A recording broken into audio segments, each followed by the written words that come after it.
देखिए बच्चों, मैथ की ऑनलाइन क्लास में आपका स्वागत है। कक्षा 10 की क्लास में हम अनुसार पढ़ा रहे थे 2022 का पहला सेट, जिसके सवाल नंबर 6 के सभी भाग हल हो गए थे। आज की क्लास में 7वें सवाल को हल करते हैं। कह रहा सभी खंड हल कीजिए का नंबर है निम्नलिखित समीकरण युग्म को रैखिक समीकरण युग्म में बदल के हल कीजिए। 7वें का नंबर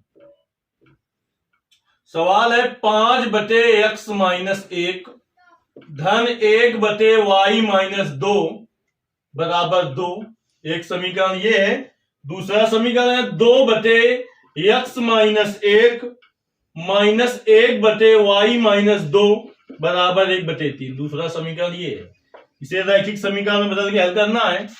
तो हम अगर मान लें कि माना 1/x-1 बराबर कैपिटल A, 1/y-2 बराबर कैपिटल B, तो देखिए क्या बन जाएगा। ये बन जाएगा 5 और ये लिखा हुआ है 1/x-1 धन 1/y-2 है ना। उधर हो जाओ तुरंत,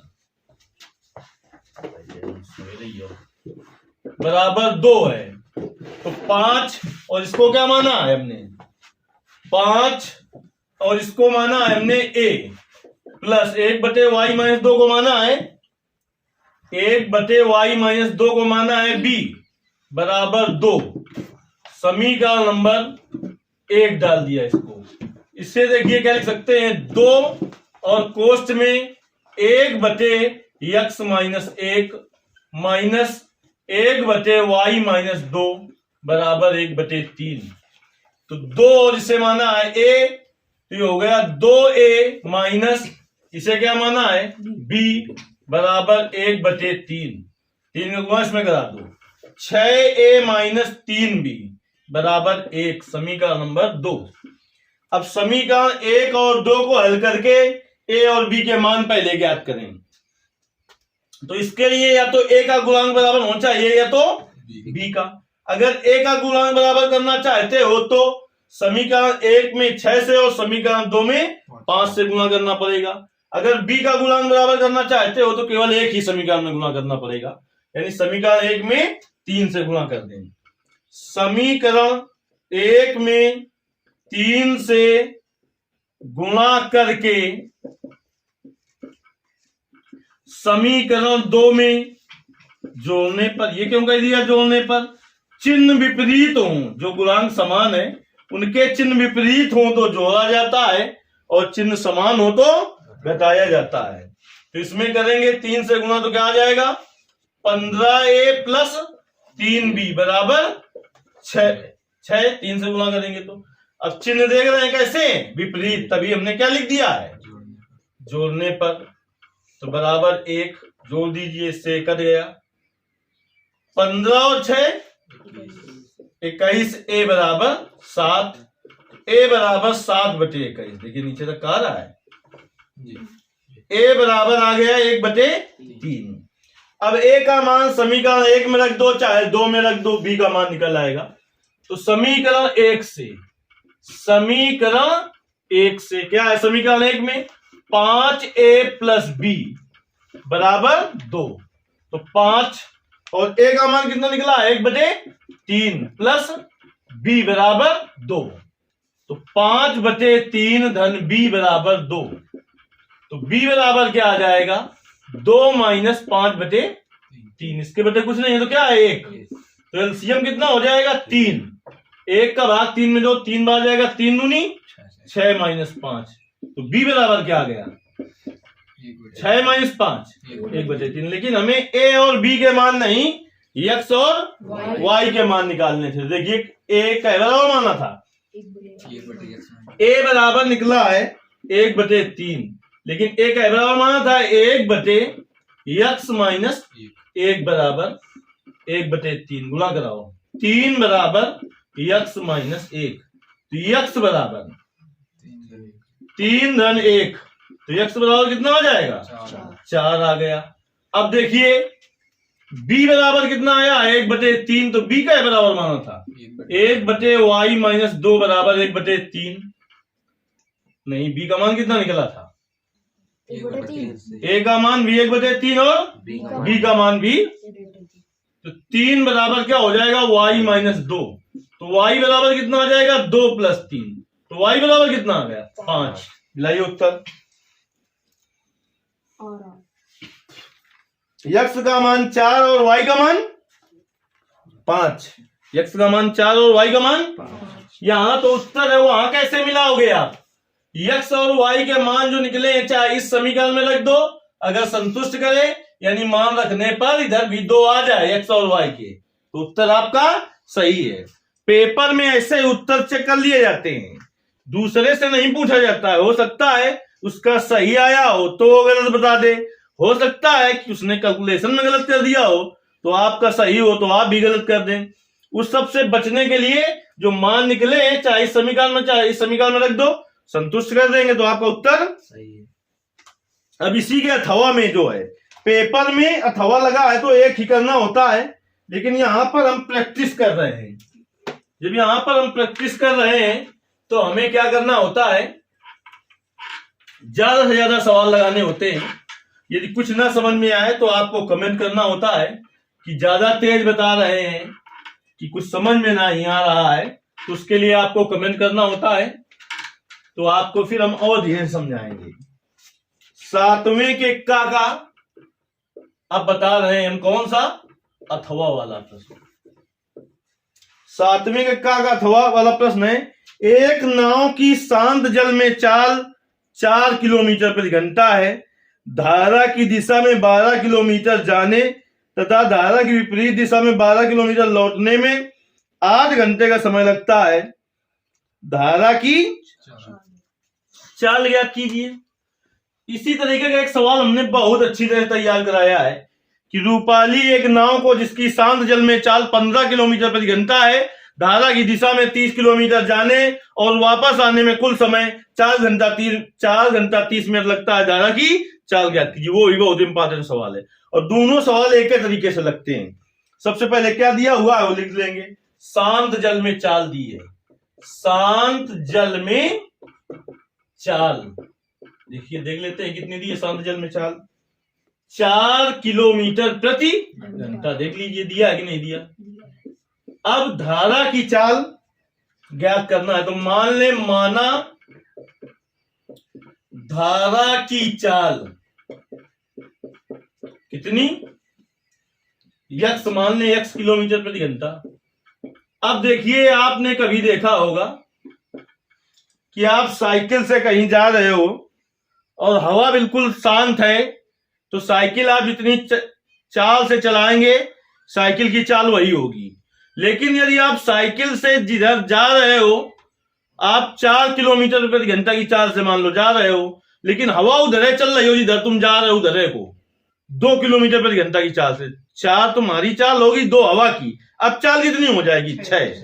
आप जिधर जा रहे हो 4 किलोमीटर प्रति घंटा की चाल से साइकिल चला रहे हो, हवा उससे उल्टा 2 किलोमीटर प्रति घंटा की चाल से चल रही हो, तो अब तुम्हारी चाल कितनी होगी, 2 होगी। यहां से हमने ये सीखा कि यदि हम हवा की दिशा में चलेंगे तो क्या होगा, हमारी चाल में हवा की चाल जुड़ जाएगी, और जब हम हवा के विपरीत दिशा में चलेंगे साइकिल चलाएंगे तो हमारी चाल में हवा की चाल घट जाएगी। इसी तरीके का लॉजिक होता है पानी में कि शांत अगर ठहरा हुआ जल है, जैसे कि आप तालाब में देखते होंगे, वहां पर पानी क्या होता है, शांत है, वहां पर आप नाव चलाएं तो आपकी जो चाल होगी उतनी ही चाल रहेगी। लेकिन यदि आप एक नदी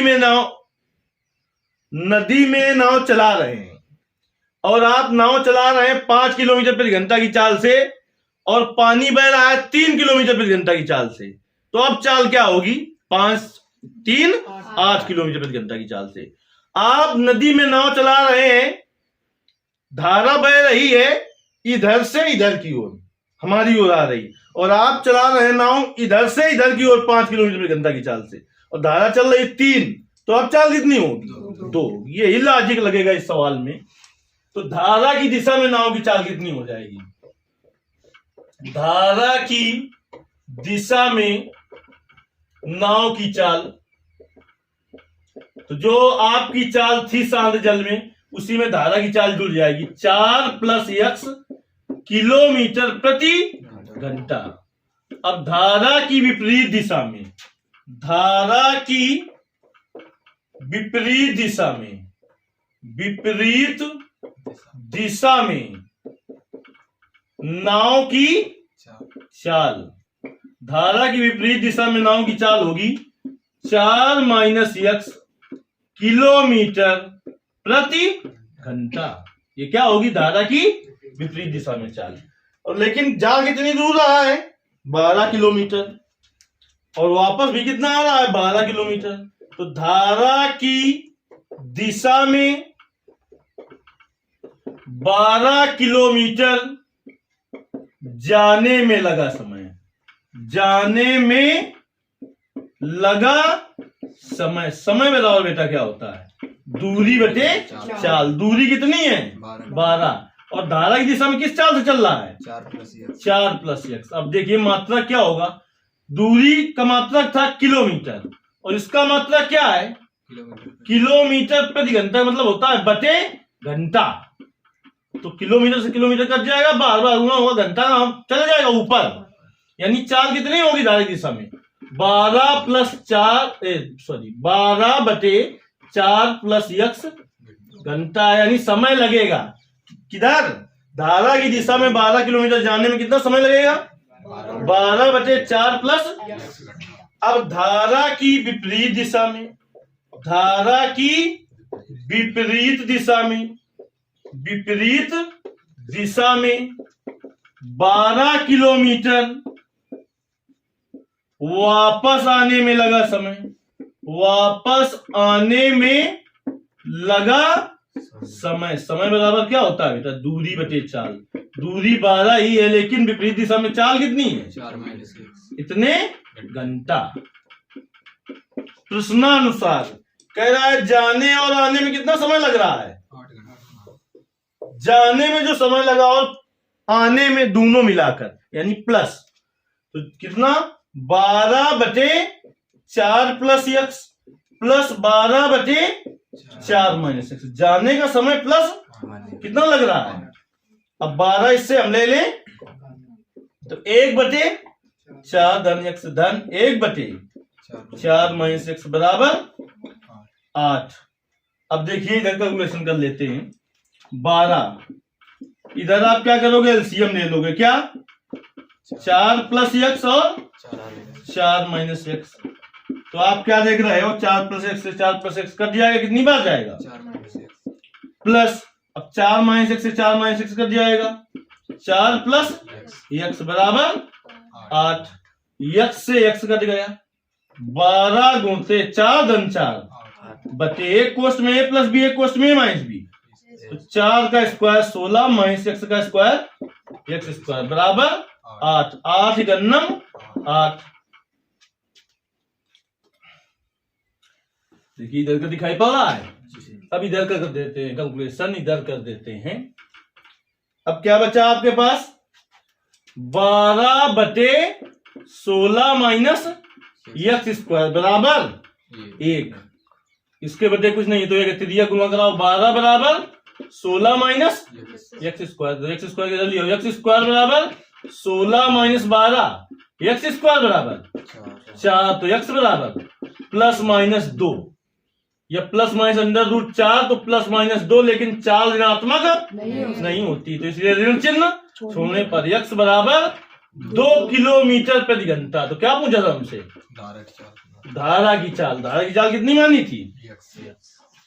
तो आ गया उत्तर 2 किलोमीटर प्रति घंटा। उसने जो सवाल पूछा था उसका तो हल हो गया, लेकिन बेटा सवाल यही होता और हमसे वो जानना चाहता कि धारा की दिशा में नाव की चाल कितनी होगी और धारा की विपरीत दिशा में नाव की चाल कितनी होगी। धारा की दिशा में कितनी हो जाती? 4 + 2, 6 किलोमीटर प्रति घंटा। धारा की विपरीत दिशा में 4 - 2, 2 किलोमीटर प्रति घंटा। लेकिन हमसे उसने ये नहीं केवल धारा की चाल पूछी है, तो निकल आई धारा की चाल। देखिए बिल्कुल साफ दिखाई पड़ रहा है अभी तक। जी सर। ये था 7वें के का में एक करना था, लेकिन तुम्हें प्रैक्टिस करनी है, इसलिए ज्यादा से ज्यादा सवाल हल करने हैं। तो अथवा वाला भी हमने हल किया, सभी में ऐसा करेंगे कि जो अथवा वाला होता है वो भी हल करते हैं। 7वें के खा नंबर में भी 2 दिए हैं जिनमें एक करना है, लेकिन हम दोनों हल करेंगे। खा नंबर प्रश्न, हाइट एंड डिस्टेंस का सवाल है, ऊंचाई और दूरी का। काफी अच्छा सवाल है आपका। भूमि पर स्थित बिंदु कैपिटल यक्स से, भूमि पर स्थित एक बिंदु क्या है? कैपिटल यक्स से ऊर्ध्वाधर स्थित मीनार PQ के शीर्ष Q का उन्नयन कोण 60 अंश है। बिंदु यक्स से 40 मीटर ऊंचाई पर स्थित बिंदु Y से Q का उन्नयन कोण 45 अंश है। मीनार PQ की ऊंचाई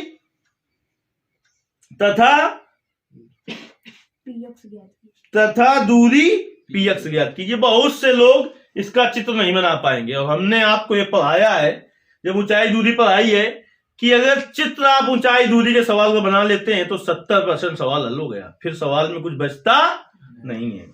तो देखिए, भूमि पर स्थित एक बिंदु कैपिटल यक्स है। आप यूट्यूब में देखेंगे बहुत सारे टीचर, अब चूंकि इसका आंसर भी नहीं दिया है और गलत चित्र बना के उसमें मिलेगा, आप भी उससे से पढ़ लेंगे। इसलिए आपको चयन करना होता है कि कहां से आप पढ़ाई करें। सवाल का चित्र गलत, सब कुछ गलत, और आप वही पढ़ेंगे और उसी चीज को समझेंगे। तो आप जो पढ़ा रहा है उससे भाषा पढ़ पढ़ के चित्र मिलाओ, तो आप खुद पता चल सकता है आपको कि सवाल सही हल कराया जा रहा है कि गलत। कहता है भूमि पर स्थित एक बिंदु कैपिटल यक्स है। भूमि पर स्थित एक बिंदु क्या है? से ऊर्ध्वाधर स्थित मीनार PQ, इससे एक ऊर्ध्वाधर स्थित क्या है? मीनार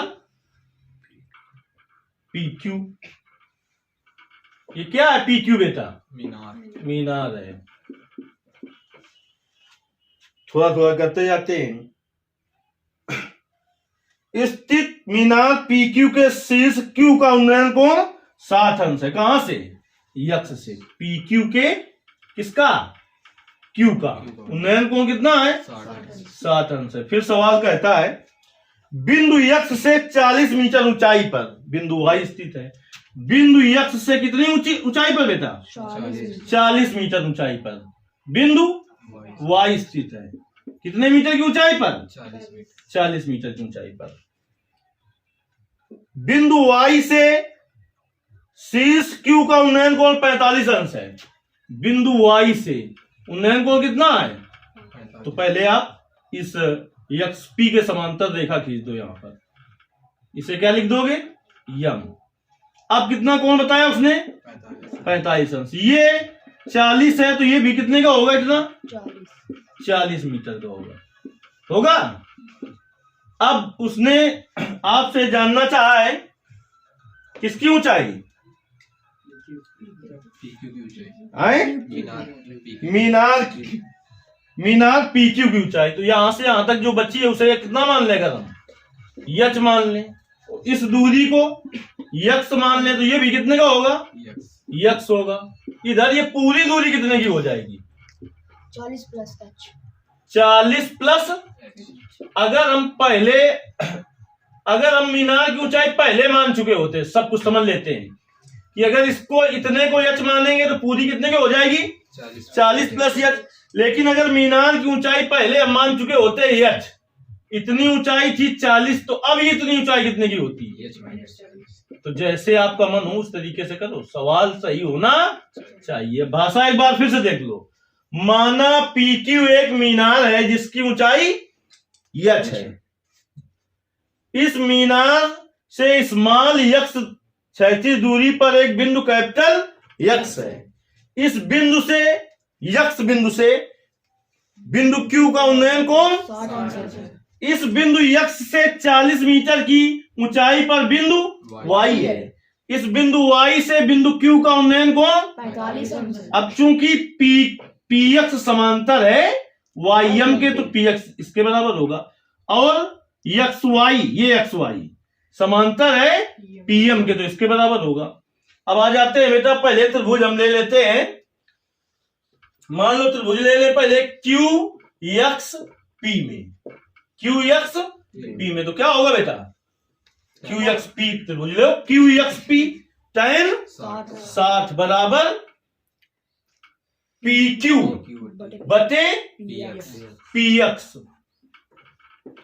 tan 7 का मान √3, PQ का मान H x बटे F px का मान x। एक चीज तुम्हें सिखाते हैं कि अगर x का मान ज्ञात करना हो तो समीकरण को x के पद में रखते हैं, और x का मान ज्ञात करना हो तो समीकरण को h के पद में रखते हैं। यहां पर दोनों मान ज्ञात करने हैं, PQ की ऊंचाई और PX।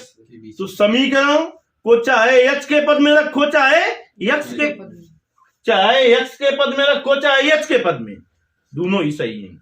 तो यहां से अगर फिलहाल हम निकाल ले रहे हैं h बराबर √3x, समीकरण नंबर एक। इतने में कुछ दिक्कत? अब दोबारा आ रहे हैं त्रिभुज QYM में, तो अब क्या लगाएंगे? tan 45 बराबर क्या होगा? QM बटे MY। tan 45 का मान, QM का मान H-40 बटे x।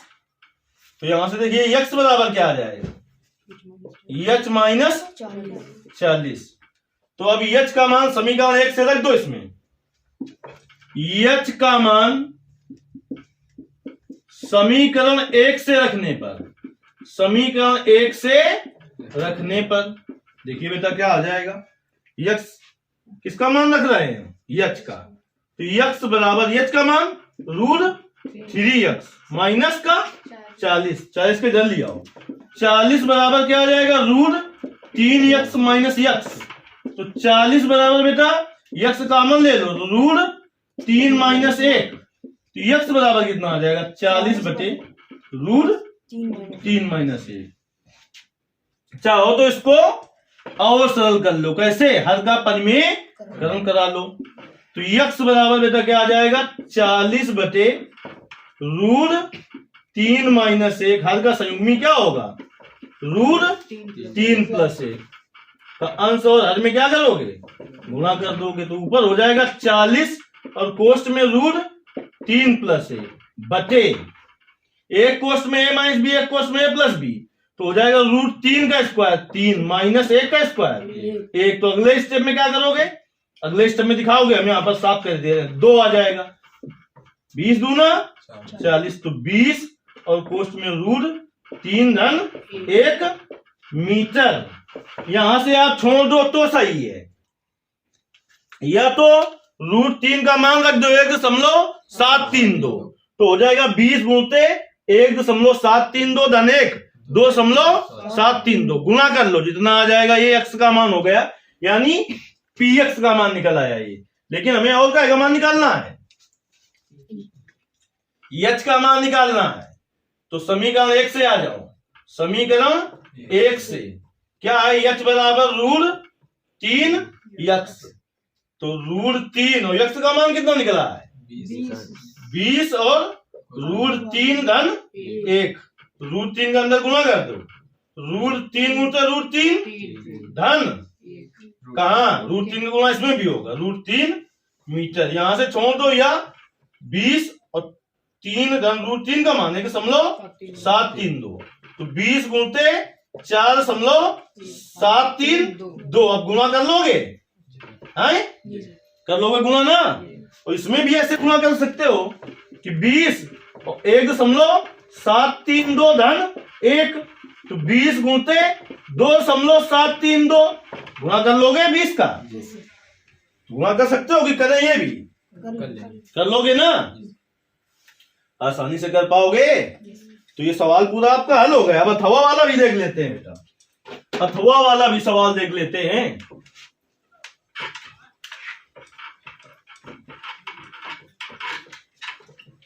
सातवें के खा का अथवा वाला भी देख लेते हैं। देखिए क्या है,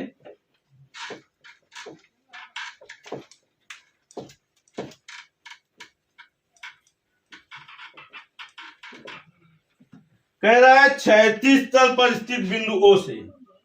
देखिए एक चीज हम तुम्हें बता दें कि सब कुछ किताब से मिल जाए ऐसा संभव नहीं है। तो ऊंचाई दूरी के सवाल देख रहे हैं कि दोनों ऊंचाई दूरी के हैं खा में, अथवा के ऊपर वाला भी और ये वाला भी, लेकिन दोनों किताब से नहीं मिलेंगे। इसलिए तुम्हें समझना चाहिए, सवाल को रटना नहीं चाहिए कि कैसे करना है।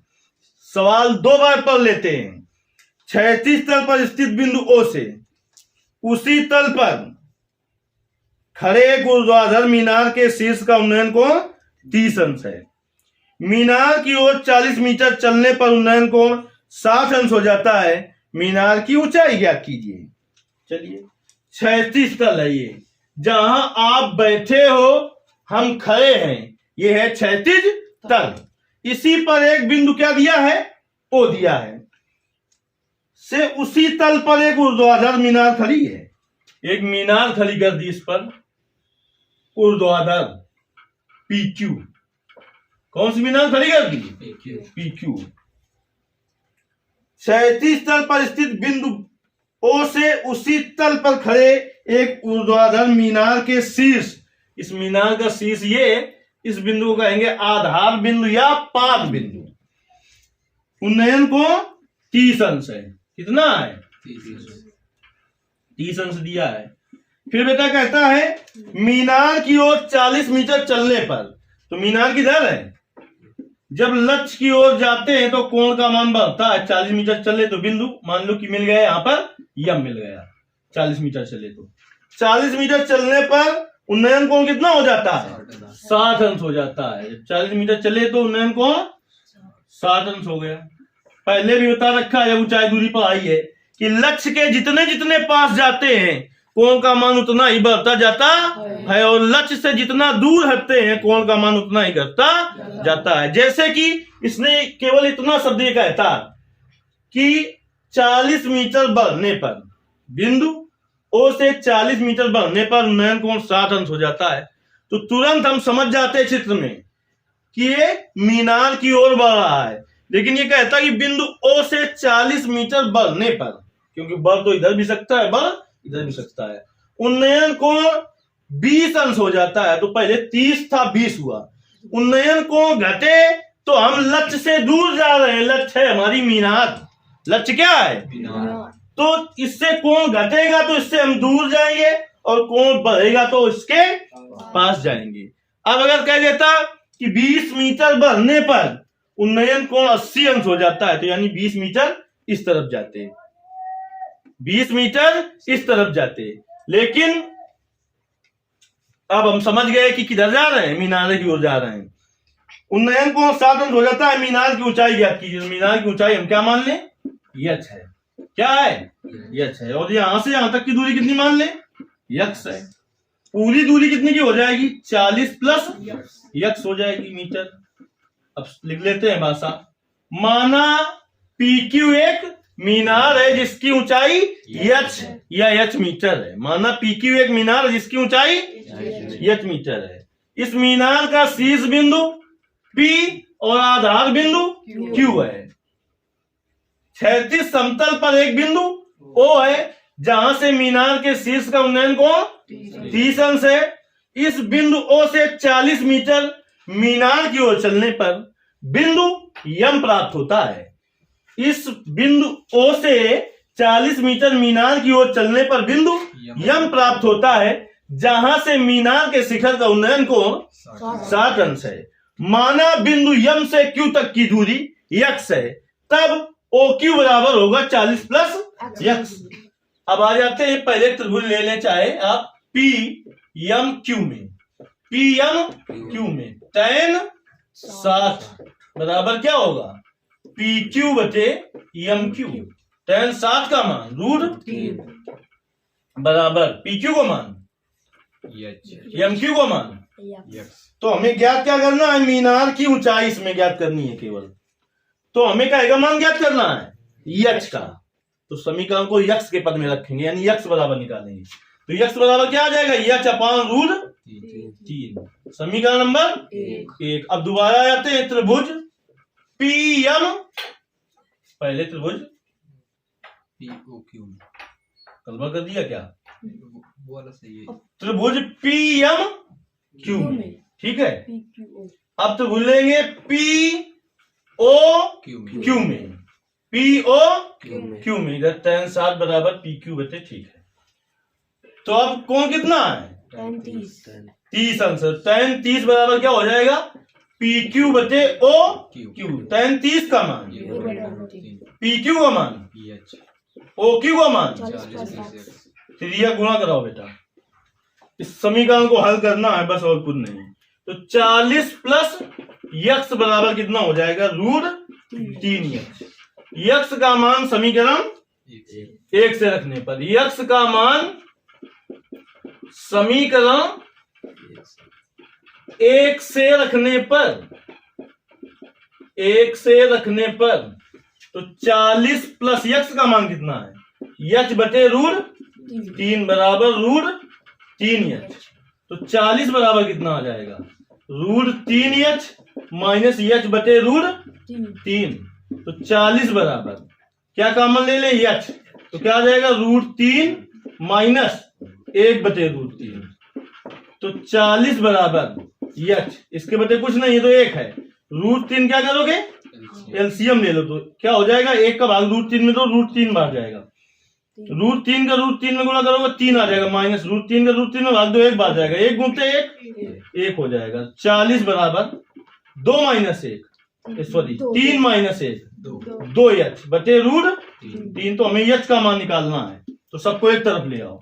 40 रूट 3, ये भाग में था, गुणा में गया, ये गुणा में है 2, भाग में आ जाएगा बराबर एच। तो एच बराबर 20 दूना 40, 20 रूट 3 मीटर। यहीं से आप छोड़ सकते हैं, या 20 गुणते रूट 3 का मान है कि समझ लो 732 मीटर। गुणा कर लो, 2 दूनी 4, 3 दूनी 6, 7 दूनी 14, 2 1 2 1 3 और 1 0.12 3 अंक के बाद 34.640 मीटर। इस तरीके से आपका पूरा हल हुआ।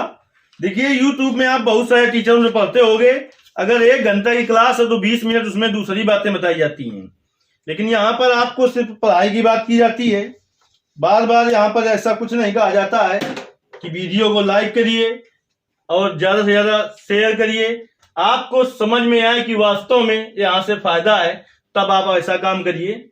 आप खुद समझदार हैं कि कहाँ पढ़ने से कितना फायदा है। 1 या 1.5 घंटे की क्लास में यदि आपको केवल 50 मिनट पढ़ाया जाए और 40 मिनट इधर उधर की बातें बताई जाए तो उससे आपका फायदा नहीं है। पेपर के अब बचे हैं केवल ज्यादा से ज्यादा 2 महीने, इसलिए अच्छे से तैयारी करनी है। कोई भी क्वेश्चन ना आए तो आप कमेंट बॉक्स में कमेंट कर सकते हैं, उसका हल दिया जाएगा, चाहे वो कक्षा 10 के लिए हो चाहे 12 के लिए हो। धन्यवाद।